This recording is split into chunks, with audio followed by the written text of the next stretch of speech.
성경 말씀 신약성경 요한계시록 15장입니다. 요한계시록 15장 1절부터 마지막 8절까지 한 절씩 교독해서 읽겠습니다.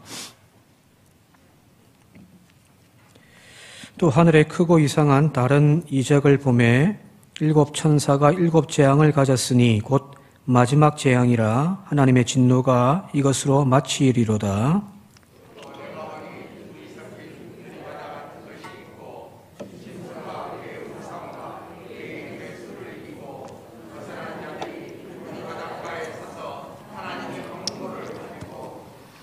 하나님의 종 모세의 노래 어린 양의 노래를 불러 이르되 주 하나님 곧 전능하신 이시여 하시는 일이 크고 놀라우시도다. 만국의 왕이시여 주의 길이 의롭고 참되시도다.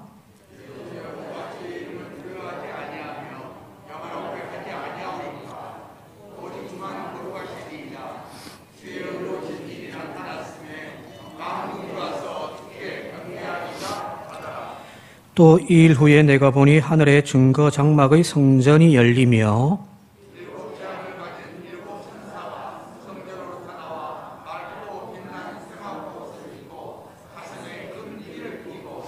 내 생물 중의 하나가 영원토록 살아계신 하나님의 진노를 가득히 담은 금 대접 일곱을 그 일곱 천사에게 주니 하나님의 영광과 능력으로 말미암아 성전의 연기가 가득 차매 일곱 천사의 일곱 재앙이 마치기까지는 성전에 능히 들어갈 자가 없더라. 아멘. 교회에서 밥도 먹고 찬양도 하니까 좋죠? 네, 너무 좋습니다. 특히 감사한 것은 우리 찬양단이 예배 전에 은혜롭게 예배를 열어주셔서 참 감사합니다. 오늘 또 새로 또 우리 이선아 집사님이 또 함께 합류해 주셔서 감사하고요. 찬양이 뜨거워야 기도가 힘이 받죠, 그죠? 찬양이 뜨거워야 또 이렇게 마음이 열려지고 말씀 받기도 참 좋거든요. 어떤 분이 저희 교회에 이렇게 주일날 낮 예배 이렇게 예배를 가끔씩 이제 유튜브로 보시는 분이 계신데 한번 그 이야기를 하더라고요. 아이고 목사님 예배 전에 찬양 좀 했으면 좋겠는데 그 이야기를 하더라고요. 맹성맹성하게 있다가 예배 시작되어지니까 참 좀 그렇더라고. 찬양을 좀 뜨겁게 하는 교회가 사실은 좀 보면은 이렇게 마음문을 여는 부분들이 되기 때문에 뭐 오전 예배는 우리가 하지 못하고 있습니다만은 오후 예배라도 이렇게 찬양단으로 봉사해 주시는 우리 집사님들께 진심으로 감사를 드립니다. 오늘 감사한 것은 또 여러분들이 뜨겁게 찬양하시더라고요. 이게 서로 영향을 주는 거니까. 그러면 앞에서 인도하시는 분들도 기분 좋거든요. 기분 좋다는 말 좀 이상하네요. 찬양할 맛이 나거든요. 오늘 좀 틀리죠, 그죠? 서로 똑같습니다. 주고받는 거니까 앞으로 우리 교회가 찬양이 조금 더 뜨거워졌으면 좋겠습니다. 오늘 이제 본문 말씀 바로 들어가도록 할게요. 요한계시록 8장 13절에 보게 되어지면은 독수리가 착 날아가면서 화로다, 화 세 번 이야기를 하거든요. 이제 두 번의 이야기 화는 앞부분에서 이제 다 이제 이루어졌고 마지막 하나 화가 남아 있는데 그것이 바로 오늘부터 시작되어지는 이 세 번째, 그러니까 일곱 대접에 대한 하나님의 진노의 대접이 이렇게 세상 가운데 부어지는 거야. 그럼 일곱 대접에 대한 화가 이제 시작되어지는 이야기가 오늘 15장에서 이제 뭐랄까요? 본격적으로 시작되어지는 것이 아니라 그 앞부분에 이제 약간 워밍업을 하는 이야기가 나와 있습니다. 여기 보면은 1절에 일곱 천사가 일곱 재앙을 가졌으니 곧 마지막 재앙이다라고 되어 있습니다. 이 마지막입니다. 최종 하나님의 심판입니다. 더 이상 심판이 없습니다. 최종이기에 마지막이라는 의미도 있지만 그 강도가 극심하다라고 이야기할 수가 있습니다. 앞부분에 일곱 봉인을 떼는 이야기, 두 번째 일곱 나팔을 부는 재앙 이야기, 마지막이 이제 일곱 대접인데 첫 번째는 4분의 1을 심판으로 대상을 했고 두 번째는 3분의 1을 심판으로 대상으로 했는데 이제 마지막은 최종적으로 이제 모든입니다. 모든. 그래서 큰 심판이고 마지막 심판이 이제 시작되어졌다고 이제 1절에서 이야기를 하는 거예요. 2절 같이 한번 읽어볼게요. 2절 시작. 또 2절 없습니까? 함께 읽겠습니다. 시작. 또 내가 보니 불이 섞인 유리바다 같은 것이 있고 짐승과 그의 우상과 그의 이름의 수를 이기고 벗은 자들이 유리바다 가에 서서 하나님의 검은 고를 가지고 3, 4절을 이제 찬양의 내용들이 나오는데 여기 보니까 불이 섞인 유리바다 같은 것이 있더라는 것도 있거든요.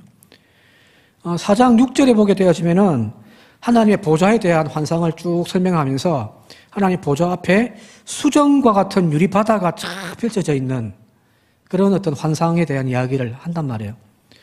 보통 이제 천국 갔다 왔다라고 하는 그 간증하시는 분들의 이야기 중에 이 이야기가 많잖아요, 이거죠. 수정바다가 쫙 깔려 있더라.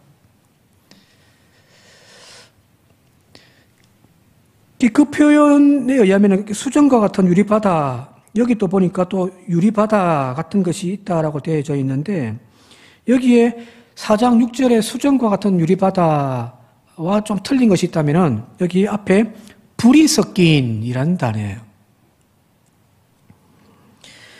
여기 불이 섞였다라고 하는 것은 두 가지 의미, 이렇게 그 주석을 찾아보면은 두 가지로 보통 이야기를 합니다.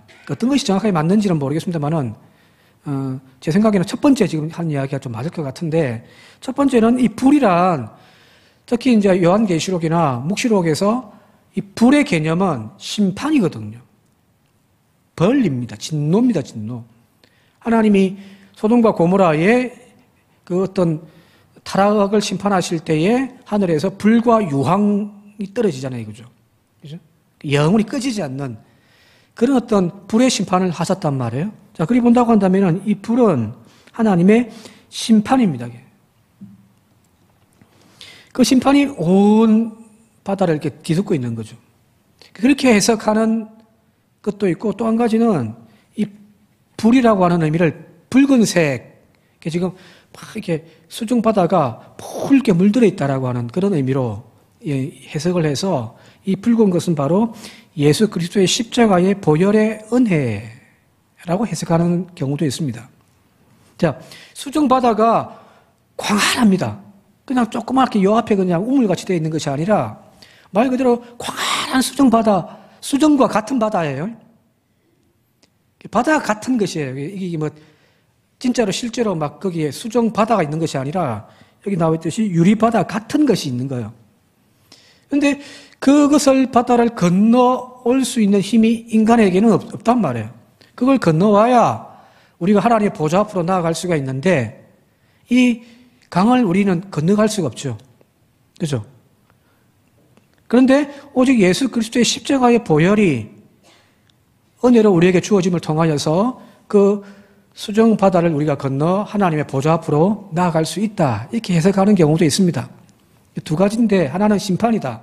하나는 구원의 은총, 예수 그리스도의 십자가의 은혜다. 보혈의 피다. 이렇게 이야기를 하는데 제가 봤을 때는 전자가 맞을 것 같아요. 왜냐하면 뒤에는 나오는 내용들이 이제 그런 내용들이거든요. 자, 보면 여기 이제 수정 바다, 불이 섞인 유리 바다 같은 것이 있고 거기에 보니까 뒤에 중간 부분에 이기고 벗어난 자들이 그 유리바다 가에 서 있는 거예요. 유리바다 가에, 한가운데 있는 그 가에 서서 있는 사람들이 이기고 벗어난 자다라고 이야기를 한단 말이에요. 자, 여기 이긴 자, 신천지 가면 이 이긴 자에 대한 교리가 굉장히 많이 나오거든요. 근데 여기서 말하는 이긴 자가 어떤 사람들일까요? 이긴 자. 보통 우리가 이제 이겼다라고 하는 것은 어떤 싸움의 개념이죠. 그죠? 제가 어렸을 때 저희 사촌이 가까운 한 동네 고모집에 이제 사촌이 저하고 나이가 똑같은 남자아이가 같이 있었는데 정말 쌍둥이처럼 지냈습니다. 근데 그 가족들, 친척들 모이면 둘이 항상 뭐 시키냐면은 권투를 시켜요. 이제 집에 글러브가 있어가지고 권투 글러브 끼고 둘이 막 항상 권투를 시킵니다. 그러면 한 대 얻어맞으면 기분 나쁘고 아프죠.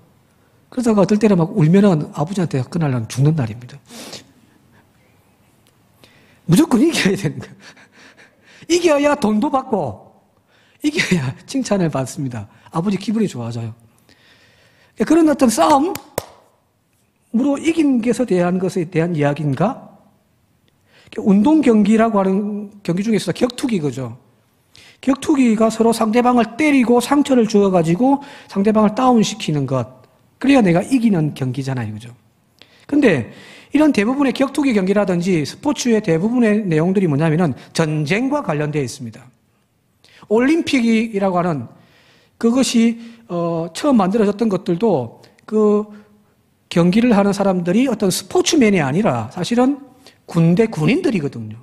체력을 단련해서 서로 그것을 이제 게임을 통하여 치는 것이 이제 올림픽이었잖아요. 저 격투기 경기 이런 어떤 많은 경기들이 스포츠가 바로 전쟁과 관련되어져 있습니다. 그 뿌리를 찾아가면요. 상대를 죽여야 내가 사는 거예요. 그래서 서로 기술을 익히고 힘을 길러냄을 통하여서 상대보다 내가 더 강하게 생존하기 위한 그런 게임들이 이제 스포츠로 발달되어졌단 말이거든요. 대표적으로 당시 로마 시대에 대표적인 최고의 오락거리가 뭐냐면은 이 검투사 경기잖아요, 그죠? 글래디에이터라고 하는 칼과 방패를 가지고 서로 막 싸움을 해서 이겨야 하는 그 경기는 말 그대로 죽고 사는 문제거든요. 이기면 나중에 황제가 최종 승자에게 월계수를 내려주고 지면요 어떻게 됩니까? 황제가 손을 탁 일하고 있죠, 그죠? 그러면은 거기 있는 관중들이 결정을 하는 거죠. 이러면 죽이는 거고, 이러면 살리는 거죠, 그죠? 자, 이런 이긴 자라고 하는 개념이 여기 나와 있는 이런 세상적인 이치, 세상적인 이치는 철저하게 성자가 상대를 무릎 꿇이고 상대를 제압해야만 이긴 자가 되어지는 것이 세상의 논리예요. 힘이 약하면 이길 수가 없어요. 항상 저희 아버지가 어릴 때부터 한 게 남자는 강해야 돼, 남자는 강해야 돼. 그런 말씀을 많이 하셨거든요. 저는 늘 혼이 나죠. 강하지는 못하니까요. 힘이 없고 약한 자는 항상 패배자가 되어지는 거예요. 그죠? 큰 나라와 작은 나라 싸우면 힘이 강력하고 군사력이 강력한 큰 나라가 항상 이기게 되어 있습니다. 힘이 없는 나라는 패하게 되어 있습니다. 그래서 항상 역사는 성자에 의하여 쓰여지는 거예요. 이긴 자에 의해서 쓰여지는 것이 역사입니다. 역사는 우리에게 진실을 이야기하지 않습니다. 성자의 이야기일 뿐입니다. 자, 그리 본다고 한다면 이것이 세상의 논리로서의 이긴 자에 대한 이야기라고 한다면 기독교는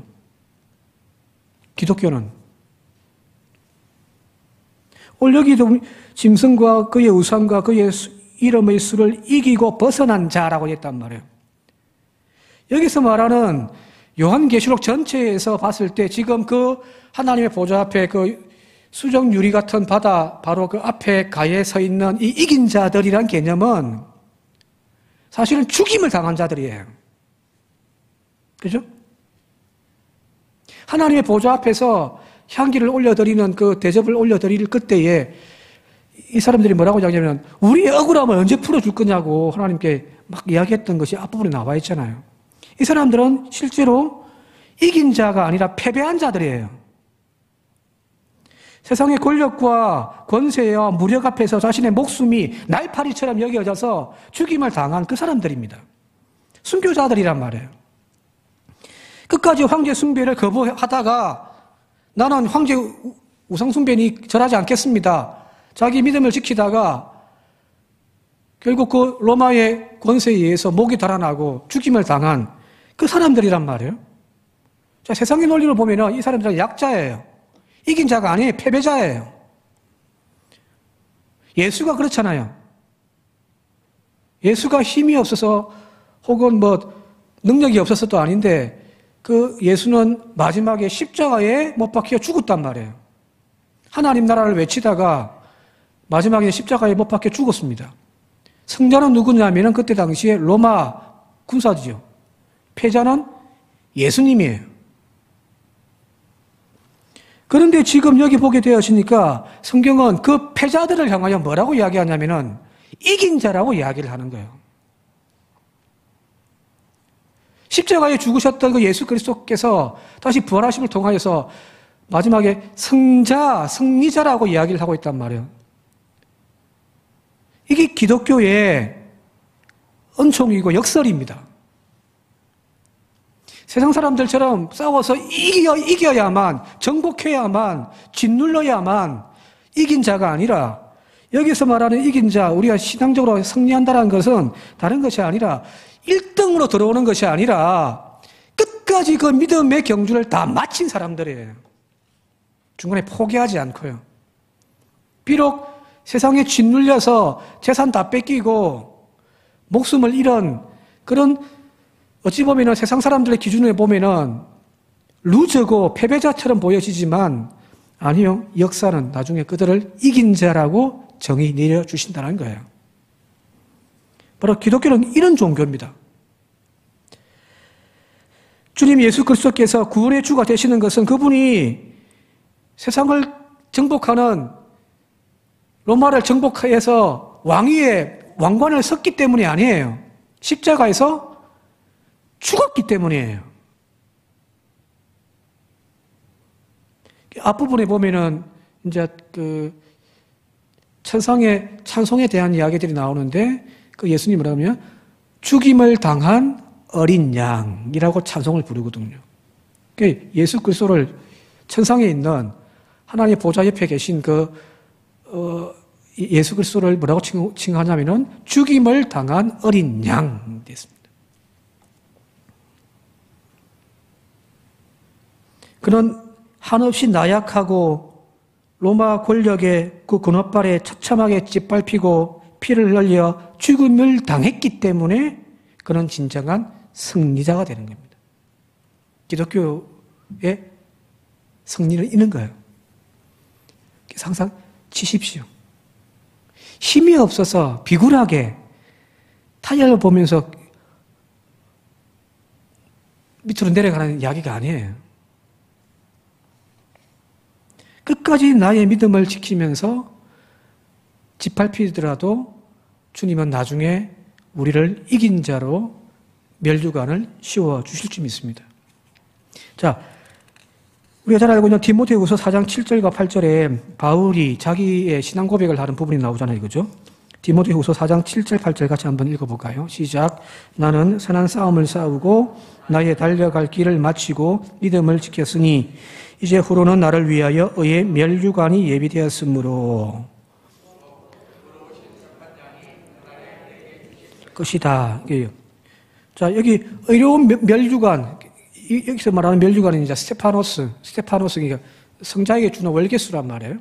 씌워줄 건데, 자, 내가 1등으로 들어왔기 때문에 모든 사람들 다 경쟁해서 내가 이겼기 때문에 나에게 씌워주는 건가요? 아니에요. 정확하게 보면은 7절에 바울이 이렇게 고백한단 말이에요. 나는 선한 싸움을 싸우는 거예요. 그죠? 근데 그 싸움에서 내가 이겼고 내가 성자가 되었기 때문에 내가 1등이기 때문에 씌워주는 의의 멸류관이 아니라 나의 달려갈 길을 마친 거예요. 그리고 끝까지 내 믿음을 지킨 사람이 이긴 자예요. 세상의 논리로 생각해서는 안 된단 말이에요. 끝까지 믿음의 경주를 마치기 때문에 주어지는 것이 승리의 멸류관입니다. 원래 힘들고 어렵지만 주저앉고 싶지만 마지막까지 그 승리의 이치를 쫓아서 오늘도 믿음을 지키며 나아가는 저와 여러분들 되시길 바랍니다. 지금은 너무너무 신앙생활 하기 편하잖아요. 그죠? 그죠? 이 당시에는 아니란 말이에요. 누구든지 내 이름을 시인하는 자마다 구원을 받는다라고 하는, 나도 이후에 그를 시인할 것이다 하는 그 말씀은 지금 우리는 그냥 예수 그리스도를 믿냐? 예, 아멘. 쉽게 하지만 이 당시는 예수를 내 입으로 시인하는 순간 죽는 거예요. 예? 그냥 우리가 쉽게 그냥 불러주는 그런 찬양이나 그런 고백이 아니란 말이에요. 너 예수 믿냐? 나 예수 믿는다. 하는 이 말 한마디가 결국 내 목숨값이래요. 시인한다는 표현이 목숨의 무게이기 때문에 이거는 엄청난 거거든요. 근데 끝까지 그 믿음을 저버리지 않고 고백하는 그 사람을 하나님 마지막에 승리자라고 최종 판결 내려주시는 거예요. 그죠? 오늘 저와 여러분들이 바로 그런 승리자들이 되어질 수 있길 바랍니다. 끝까지 갑시다. 마지막까지. 그래서 여러분들, 우리가 교회에서 기도를 하면서도 우리 어르신들 하나님 부르시는 그날까지 건강하게 교회 나와서 예배 드리다가 주님 부르실 때 아멘 하며 가게 해달라고 그렇게 많이 기도하잖아요. 그죠? 저도 매일 그렇게 기도합니다만은 거기 마지막에는 신앙이 확 잊어버리고 그냥 꺾여져 버리는 그런 경우들도 있거든요. 예. 끝까지 믿음을 지키는 저와 여러분들이 되시길 바랍니다. 자, 이 이야기는 지금 이긴 자에 대한 이야기를 통해서 초대교회 당시에 교훈을 던져주고 있는 거예요. 사실은 우리에게는 크게 와닿지는 않는 부분들이 많지만은 초대교회는 이 말을 들을 때 너무너무 은혜로운 거예요. 왜? 황제 권력 앞에서 로마 군대의 무력 앞에서 한없이 나약했던 자신들이었거든요. 그죠? 오늘도 교인 중에 한 명이 예수 믿는다라고 하는 그 이유 때문에 잡혀가가지고 옥살이 하다가 순교를 당했어요. 그건 우리의 연약함이잖아요. 그것 때문에 신앙이 흔들리는 믿음의 식구들도 있단 말이에요. 내가 이럴 바에 그냥 내가 예수 안 믿지 하면서 그냥 세상으로 돌아가 버린 그런 이들도 많더라는 거예요, 실제로. 그런데 여기서 지금 그 이긴 자들, 어제까지 우리와 함께 하다가 죽임을 당했던 그 믿음의 식구가 지금 저 천국에서 수정 유리바닥 가에서 지금 이긴 자로서 지금 하나님을 찬양하는 그 이야기를 통해서 이 세상에서는 패배한다 할지라도 그러나 이것이 패배가 아니라 진정한 승리다라고 하는 그 확신을 지금 심어주는 이야기들입니다. 박해시대의 문서이니까요. 자, 계속해서 3절, 4절까지 한번 읽어보도록 할게요. 3절, 4절 읽겠습니다. 시작.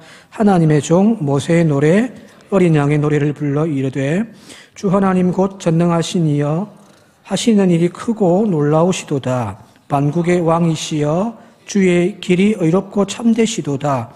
주여 누가 주의 이름을 두려워하지 아니하며 영화롭게 하지 아니하오리이까.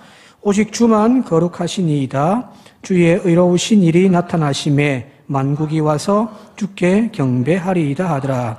그들이 지금 부르는 노래가 뭐냐면 하나님의 종 모세의 노래와 어린 양의 노래를 불러라고 되어 있단 말이에요. 그죠? 자, 모세는 구약의 선지자죠, 그죠?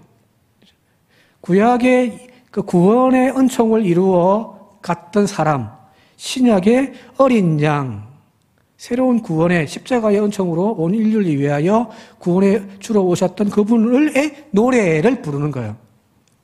이거는 같은 맥락이에요. 구약과 신약의 구원이 완성되어지는 이야기인데 여기 하나님의 종 모세의 노래와 어린 양의 노래를 불렀다는 말은 자, 그러면 모세의 노래는 뭘까요? 모세의 노래.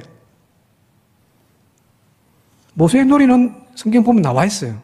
출애굽기 15장. 우리 지금 요한계시록 15장을 읽었는데 출애굽기 15장에 보면은 모세의 노래가 나와 있습니다. 그게 뭐냐면은 홍해 바다를 다 건너고 난 다음에 이스라엘 백성들이 밤새 하나님이 홍해 바다를 갈라주시고 메마른 땅으로 건너게 하신 이후에 앞에서는 불기둥이 인도하시면서 홍해 바다를 무사히 건너게 하도록 보호해 주시고 뒤에는 구름 기둥이 애굽의 그 병거를 가로막아서 오지 못하도록 방해하고 있다가 결국 다 건너고 난 다음에 병거들이 들어왔을 때 홍해 바다가 다시금 본상복귀되어지면서 수없이 많은 애굽의 병거들이 수장되어 죽는 그 승리의 노래예요. 그래서 거기에 홍해 바다를 건너가서 거기에서 이제 모세와 또 뒤에 보면은 여인들이, 미디안을 중심으로 한 여인들이 하나님의 구원의 노래를 부르는 이야기가 나와 있어요. 이 출애굽기 15장이에요.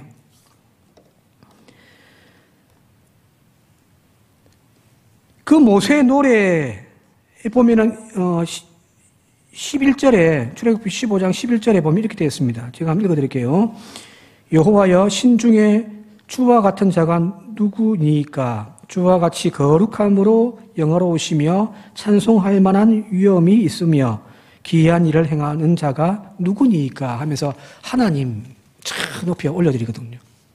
이 모든 것이 하나님께서 하셨다라고 하면서 모세가 찬양을 하고 백성들이 함께 아멘 아멘 하면, 자, 구원의 홍해 바다를 건넌 후에 그 절정의 순간 구름 기둥으로 불 기둥으로 인도하시고 이스라엘 백성들을 구원하여 주시고 애굽을 심판하신 그 하나님에 대한 노래가 모세의 노래예요. 자, 그러면은 마찬가지인 거죠. 어린 양의 노래란 다른 것이 아니에요. 지금 오늘 이 순간도 로마의 박해와 죽음의 현실 속에 그들은 사실은 교인들이 봤을 때 앞이 꽉 막혀 있단 말이에요. 탈출구가 없어요. 딱 하나, 예수를 부인하면 되는 거예요. 근데 그게 아니라 끝까지 믿음을 지키려고 하는 그 사람들은 홍해 바다가 그 앞을 탁 가리고 있는 것처럼 진퇴양난이란 말이에요. 죽느냐 사느냐 이 문제인 거예요. 믿음을 버리느냐 움켜쥐느냐. 그러나 하나님께서 그들에게 홍해 바다를 갈라놓으시고 그들을 또 이렇게 구원하여 주셨던 것처럼 또 그 애굽을 심판하셨던 것처럼 마지막에는 하나님께서 그 하나님의 백성들을 구원하여 주시고 그 억압하는 로마를 심판의 바다에서 수장하신다라고 하는, 마지막 진노로 심판하신다라고 하는 그 믿음의 확신 가운데 부르는 노래입니다. 현실은 그렇지 않아요. 현실은 반대예요. 그런데 그런 노래를 부를 수 있는 것은 바로 하나님의 구원의 은혜에 들어가 있는 그 사람들은 이미 아는 거죠. 그죠? 왜? 건너갔으니까. 아직 건너가지 못한 우리는 불안불안하면서 오늘도 막 두려움에 떨고 있는데 저 하늘에서 부르는 그 죽임을 당했던, 패배했던 것처럼 보여지던 그들이 이긴 자가 되어져서 부르는 그 노래를 우리가 듣게 되어졌을 때 오늘 우리는 어떻게 되어지냐면은 여기 앞을 가로막고 있는 이 홍해 바다가 마지막이 아니다라는 것을 알게 되어지는 거죠. 믿음으로 들어가는 거예요. 근데 그 바다는 절대 우리에게 죽음의 바다가 아니라 구원의 바다가 되어진다는 사실을 기억하는 저와 여러분들이 되시길 바랍니다. 그런 내용들이에요. 자, 이제 6절, 7절 보게 되어지면은 이제 16장부터 나오는 마지막 7개의 7대접에 대한 이제 시작의 이야기가 이제 쭉 나오는데 제가 좀 읽어 드릴게요. 7 재앙을 가진 7 천사가 성전으로부터 나와 맑고 빛난 세마포옷을 입고 가슴에 금띠를 띠고 7절에 내 짐승 중의 하나가 영원토록 살아계신 하나님의 진노를 가득히 담은 금 대접 7을 그 7 천사에게 딱 줍니다. 그리고 이제 16장부터는 한 명의 천사 하나씩 이제 그 7 대접을 쏟아붓는 이야기인 거예요. 자, 여기 근데 좀 의미 있는 이야기가 뭐냐면 6절에 그 7 대접을 심판을 시행할 7 천사가 성전에서부터 나와요. 성전, 하나님이 계신 성전 안에서 그걸 받아가지고 나가는 것이 아니라 성전에서 나가서 밖에서부터 거기에서 대접을 받아가지고 쏟아붓는 이야기들입니다. 이 아무것도 아닌 것 같은데 왜 중요하냐면은 성전은, 하나님의 성전은 진노의 장소가 아니라는 거예요. 하나님의 분노, 하나님의 진노, 하나님의 심판은 성전에서부터 시작되어지는 것이 아니라 성전 밖에서부터 시작되어집니다. 왜 그러냐면 하나님의 성전은 하나님의 사랑을 계시하고 전가하는 장소라는 거예요. 쉽게 이야기하면 성전은 구원의 장소지 하나님의 심판의 장소가 아니라는 거예요. 삶을 긍정되게 하고 화해하게 하는 장소가 성전인 거예요. 여기에서 잘잘못을 따져가지고 나쁜 놈, 좋은 놈, 심판하고 갈라치게 하는 곳이 성전이 아니라는 겁니다.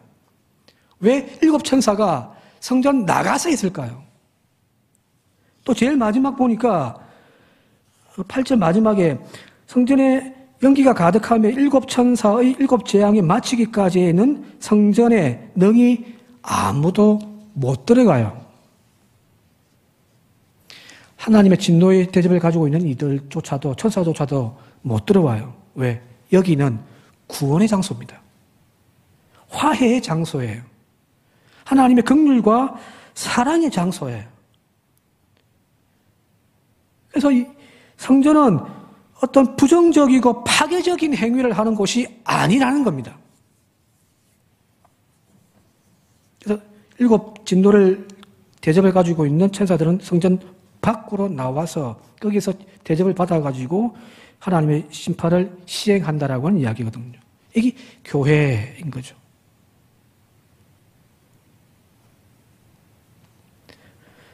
오늘 우리가 그걸 좀 기억했으면 좋겠습니다. 교회는 서로의 생각이 다르더라도 화해해 가는 곳이에요.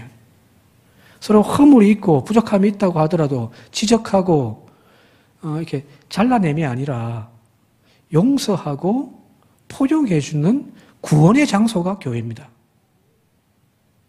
교회 안에서 서로 파괴하고 정죄하고 심판하는 곳이 되어서는 안 된다는 사실을 좀 기억했으면 좋겠습니다. 싸우더라도 교회 밖에 가서 싸우십시오. 예. 싸울 일 있으면 집에 가서 싸우고요. 싸울 일 있으면 교회 밖에 나가서 싸우시고 교회 들어가서 손잡고 화해하시기 바랍니다. 오늘 이 정도 하고 마치도록 할게요. 본격적인 내용들은 다음 시간부터 이제 쭉 나오니까 그렇게 이해하고 좀 넘어가도록 좀 했으면 좋겠습니다. 함께